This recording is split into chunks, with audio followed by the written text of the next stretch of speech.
副業で稼ぎたい方に朗報です。わずか1通のメールを送るだけでサラリーマンの平均月収以上を稼いでいる人たちがいることをご存知でしょうか。スマートフォンの普及が拡大し、インターネット利用者がますます増える今だからこそ、あなたにも収入を増やすチャンスがあります。運任せの宝くじもいいけど、毎月10万、20万といった金額が手に入る可能性が高いのはインターネットを活用した副業です。3年で7億稼いだネットマーケティングのプロフェッショナルが、誰でも簡単に今すぐインターネットからお金を生み出す方法を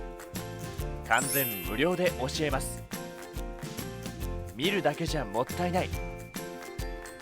あなたもインターネットを使って手軽にお小遣いを稼いでみませんか。詳しくは説明文のリンクをクリック。